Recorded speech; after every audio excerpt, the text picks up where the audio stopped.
Before the Conjuring last rites ever made it to the screen, there was a real case. One so disturbing that even Ed and Lorraine Warren couldn't bring it to an end. It started quietly in 1973, inside a small home in West Pittston, Pennsylvania. What followed became one of the most debated hauntings in American history. Jack and Janet Smurls, a devout Catholic couple, were just looking for a fresh start. After their previous home was severely damaged by a devastating flood during Hurricane Agnes in 1972, they relocated to a modest duplex at 328 Chase Street in West Pittston in 1973. Jack, a Navy veteran and then a rep for a neuropsychiatric hospital, was known in the neighborhood as calm and rational. The family of 6, which included their 4 daughters, Dawn, Heather, Karen, and Shannon, moved into one side of the duplex while Jack's elderly parents lived in the other half. But soon after settling in, their dream of a peaceful life began to unravel. The strange activity started subtly. Appliances would catch fire even when unplugged. Foul smells like decaying flesh would move through rooms with no source, and their television would burst into flames without warning. Doors slammed violently on their own, and their dog was often found whimpering in the corners. At first, they believed the house might just be old, maybe creaky, or perhaps they were overly anxious from the stress of the flood and rebuilding their lives. But things escalated violently. Janet reported being pushed downstairs by an unseen force.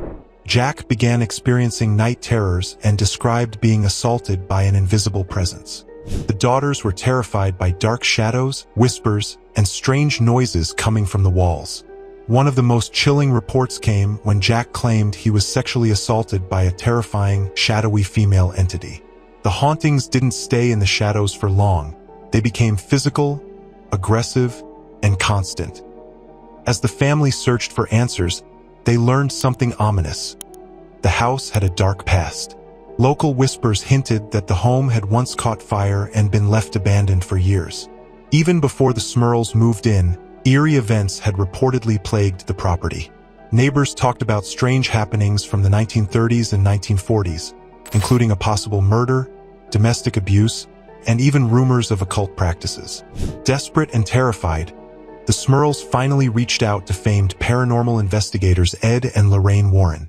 The Warrens, known for their involvement in the Amityville case, came to the house and immediately sensed the presence of multiple entities. Lorraine, a clairvoyant, later claimed that she identified 4 distinct spirits. The first was a benign elderly woman, the second, a possibly violent young girl. The third was the spirit of a man who had died violently in the house. But the most dangerous of all, according to Lorraine, was a powerful demonic entity manipulating the others to destroy the Smurls family from within.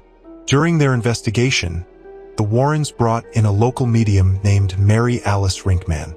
Her revelations were chilling. She claimed the house was haunted by the spirit of a man named Peter who had murdered his wife and her lover in the home before being lynched by a mob. She also identified an old woman named Abigail, whose bitter energy still clung to the house. And then, she described the presence of a towering demonic force, one that refused to give its name, one that dominated the other spirits and seemed to thrive on fear and conflict. The Warrens tried multiple blessings and exorcisms with the help of Bishop Robert McKenna, a traditionalist Catholic exorcist. The third exorcism, performed in 1986, initially appeared to work, but the peace didn't last. Just months later, in the days before Christmas, Jack claimed to see a demonic figure in his bedroom. That night, he packed his things and fled without telling anyone. The case began gaining national attention. Media swarmed the house, and skeptics began to speak out.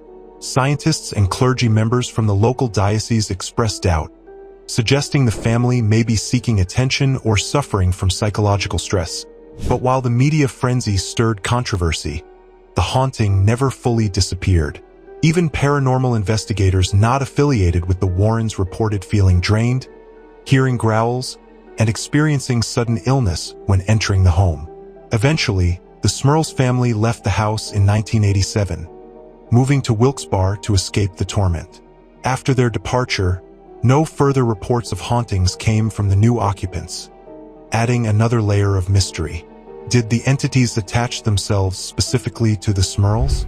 Or was the house somehow feeding off their fear? What makes the Smurls' haunting stand out, even today, is the consistency of their story across years, media appearances, and investigations.